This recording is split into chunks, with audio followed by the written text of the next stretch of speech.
queridos irmãos, creio que são os motivos que nos trouxeram até o dia de hoje aqui. Talvez pedidos a fazerem, talvez agradecimentos a prestarem a Deus. Talvez vieram movidos pela fé. Creio que esses foram os objetivos que nos trouxeram até o dia de hoje para encontrarmos o sacramento da santa e da divina Eucaristia. E uma palavra suficiente para nós adentrarmos no dia de hoje nessa liturgia. E essa palavra era o próprio Evangelho que dizia: aquele que tiver ouvido.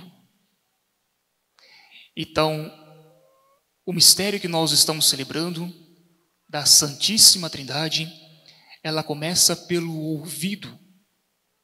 O ouvido que ouve. E o contrário de ouvir não é necessariamente não escutar, mas o não escutar, ela transparece, ela passa por não ter interesse.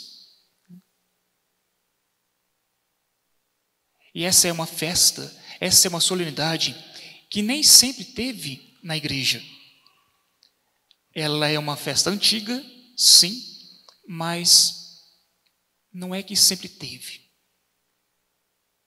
No século X, essa era uma festa que não existia, mas alguns religiosos, eles colocaram como missa votiva e teve muitas controvérsias. E as pessoas não celebravam com dignidade. Então, assim era vivida, assim era celebrada essa missa votiva com um pouco de descaso. Talvez na Alemanha, talvez na França, talvez na Inglaterra. Esses foram os 3 países que tinha essa missa, mas não era celebrada com dignidade. Então, anos se passaram, décadas também passaram, alguns séculos também vieram. Então, veio o ano de 1339, século XIV. Quem estava governando a igreja era o Papa João XXII. E o Papa João XXII, então, ele promulga para que todas as igrejas católicas, a Igreja Universal, celebrasse o dia de hoje como uma grande solenidade. Mas eu dizia que é necessário, então, escutar. Talvez nós, assim, quando olhamos para esse mistério, o mistério trinitário, talvez logo já venha em mente dizer assim: não, é muito difícil de se compreender, então melhor nem pensar sobre o assunto, nem adentrar, né? Porque eu não compreendo mesmo. Mas Santo Tomás de Aquino vai dizer justamente o contrário. Ele vai dizer que quando nós encontramos algo, e aqui algo, qualquer coisa, né, nós somos capazes de entender. Agora, aquilo que diz respeito ao mistério da Trindade, as nossas faculdades, diz Tomás de Aquino, as nossas faculdades não conseguem penetrar no mistério. Por quê? Por uma questão muito simples. A visão que nós temos não é uma visão beatífica. A visão que nós temos é uma visão muito humanista. Então isso faz com que nós nos tornamos pessoas meio que fragilizadas, meio que pessoas tardas que não compreendem. Então não é que falta filosofia, ou que falta teologia, ou que falta algo de fé, né, para nós entendermos. Não. É que nós somos seres humanos. Nós não somos um ser angelical. Isso então faz com que nós não aprofundemos o mistério, não conseguimos aprofundar. Nem Santo Agostinho, que dedicou mais de 700 páginas no seu escrito De Trinitate, sobre a Trindade, ele consegue especificar o que é a Trindade.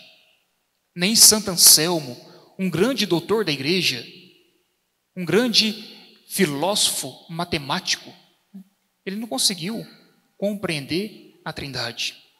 Mas a Trindade é algo muito simples para nós voltarmos para as nossas residências e sabermos o que ela é. Repito pela terceira vez, basta ouvir, basta escutar. Tudo então inicia com a pedagogia divina. Se nós olharmos lá no início da Sagrada Escritura, Deus aplicou uma boa pedagogia. Deus apareceu a Abraão. E ali, depois de Abraão, que se tornou Abraão, Deus fez uma história com ele. Mas vamos ficar um pouquinho antes da história. Deus disse a Abraão: sai da tua terra, deixa a tua parentela e vai. Abraão foi. O que Deus estava dizendo nessa simples frase? Talvez difícil para Abraão viver, complicado para Abraão persistir, mas nessa simples frase: deixa a tua terra, Ur dos caldeus, e vai. Deus estava pedindo para Abraão fé. É isso que Deus pede para nós no dia de hoje, fé. Então eu diria que mais do que entender a Trindade, nós precisamos viver a Trindade. E Abraão então viveu. Ele não compreendeu, mas obedeceu. Foi. Os anos se passaram, a história aconteceu.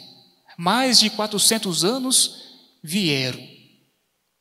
Aí veio o bisneto de Abraão, Moisés.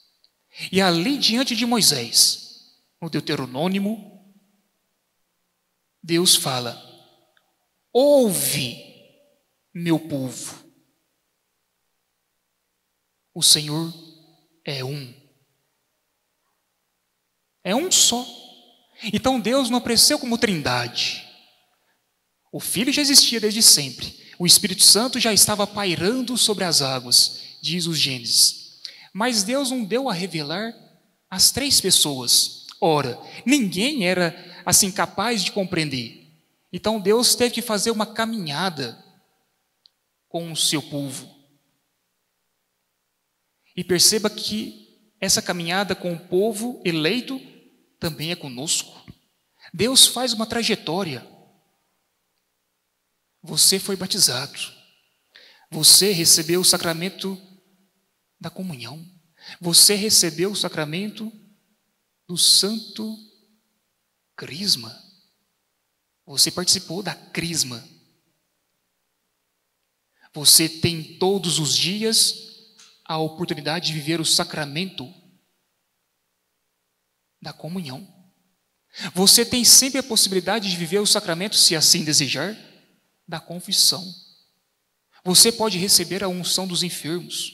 E por ali vai. Nós poderíamos contar os 7 sacramentos que nos coloca nessa pedagogia que Deus deixou para nós. Então Deus disse a Moisés: Deus é um. Escuta. Talvez aquilo que nós já assim sabemos um pouco de cor e sorteado, né? Que diz: Shema Israel, Adonai Ehai. O Senhor é um. O Senhor é um, mas existe 3 pessoas. Mas o Deus é um. Por quê? Na época de Moisés, o bisneto ali de Abraão, e também na época de Abraão, existia uma poligamia, várias crenças, várias ideologias, várias, assim, seitas. E Deus disse então, olha, somente eu sou Deus, com D maiúsculo. Somente a mim deves adorar. Somente a mim deve buscar. Você, Moisés, quer falar comigo? Não precisa falar comigo. Eu que falo a você. Você quer construir um santuário? Não. Eu vou construir o meu santuário em você. É aquela expressão, né, que São José Maria Escrivá sempre de usar. Ele dizia: reino meu, intra vós est. O meu reino é você, está dentro de você. O reino de Deus não é os céus. Nós dizemos assim, né? Não, porque Deus está lá nos céus. Não está errado, mas é uma verdade parcial. Deus não está tão distante. Deus está no sacrário. Deus está comigo. Todas as vezes que eu comungo bem, e depois nós iremos ver que se comungar bem, ali Deus se faz presente. É um Deus, porém é 3 pessoas, mas um Deus.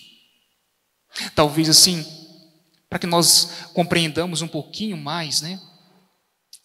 Nós podemos dizer assim: de fósforo.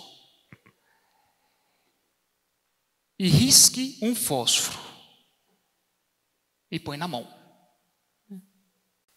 Aí você pega o segundo fósforo, risca o fósforo, põe na mão. E pega o terceiro fósforo, risca e põe na mão. Terceiro fósforo. Então ali na sua mão, 3 fósforos. Porém, se você une os fósforos que estão acesos, existe somente uma chama. Ninguém, até hoje, ninguém consegue separar uma chama da outra. O fogo une, o fogo funde. Mas você consegue perceber que existe 3 essências, existe 3 substâncias. Em outras palavras, existe 3 palitinhos de madeira, porém uma chama.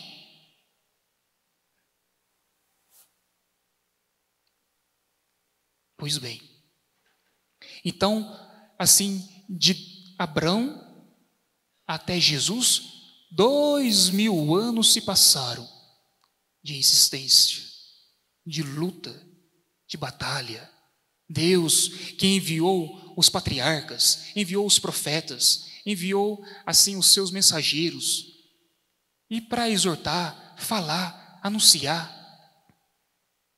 Porém, a plenitude dos tempos chegou. Seu Filho, a segunda pessoa da Santíssima Trindade, nasceu.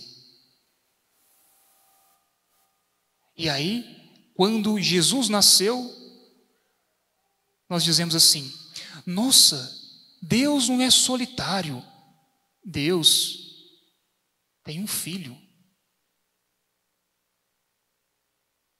Deus não é sozinho. Deus caritas est, Deus é amor. Ora, para que você ame alguém, é necessário ter alguém. Você não ama aquilo que não tem. Você não ama aquilo que não existe.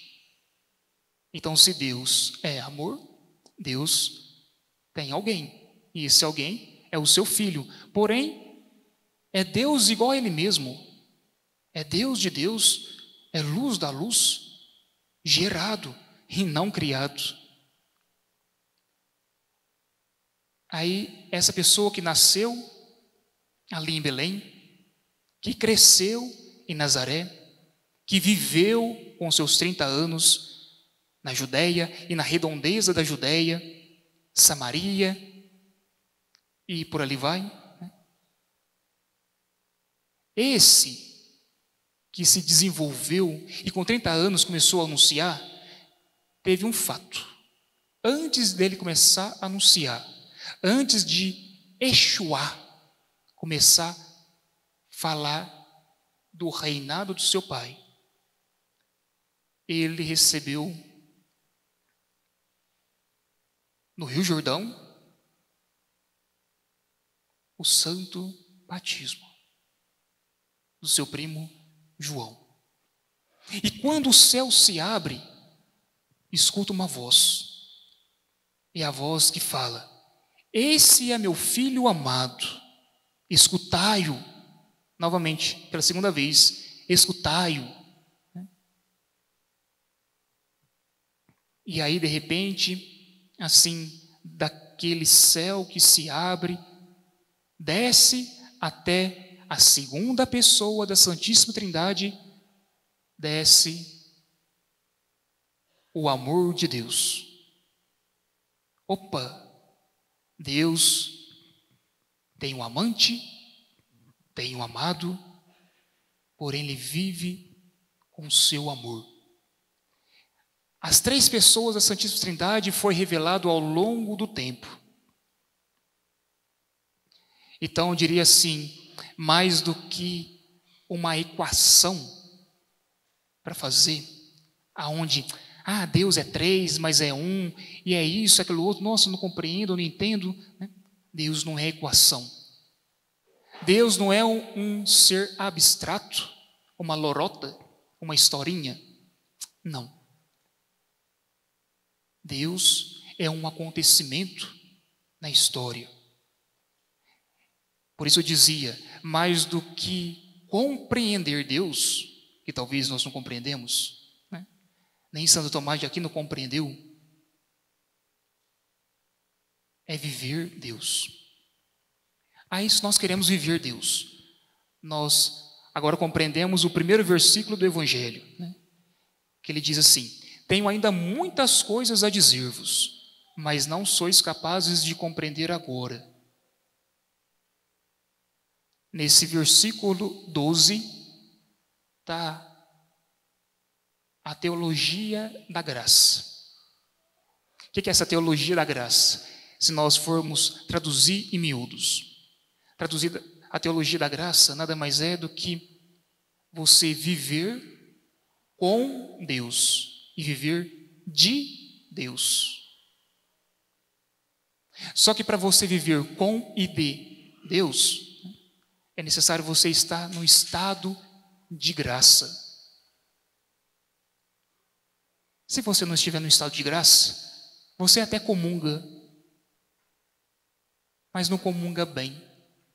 Você até reza terços, vias sacras, você reza e faz procissões e cria devoções. Tudo isso é bom, nada disso é ruim, mas não é suficiente para você entrar na intimidade com Deus.